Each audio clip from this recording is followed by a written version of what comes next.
who helped the Beatles create their experimental sounds. Have you ever wondered who played a key role in shaping the unique sounds of the Beatles during the 1960s?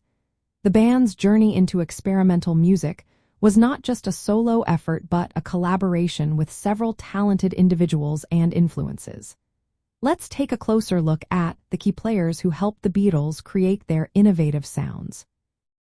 First up is Geoff Emerick, the engineer who worked closely with the Beatles starting in 1966. He introduced many recording techniques that became signature elements of their music. For the song Paperback Writer, he famously used a loudspeaker as a microphone to capture a rich bass sound from Paul McCartney. Emerick also experimented with tape loops and artificial double tracking, which added depth to their recordings. His approach to close miking drums gave their sound a sharper, more textured quality. Next, we have George Martin, the producer who is often called the fifth Beatle.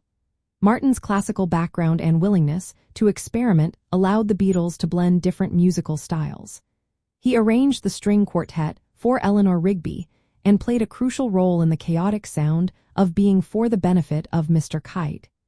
His creative guidance encouraged the band to see the recording studio as an instrument in itself.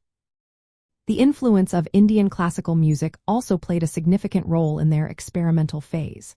George Harrison was inspired by Ravi Shankar's sitar playing, which led to its use in songs like Norwegian Wood and Within You Without You.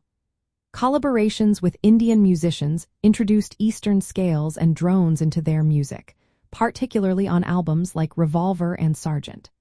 Pepper's Lonely Hearts Club Band. The Beatles themselves were also key innovators.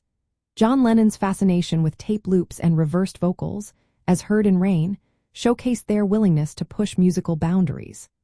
Paul McCartney's interest in avant-garde composers led to the creation of Carnival of Light, a largely improvised sound collage. Harrison's exploration of modular synthesizers and Ringo Starr's unique drumming techniques added even more layers to their sound.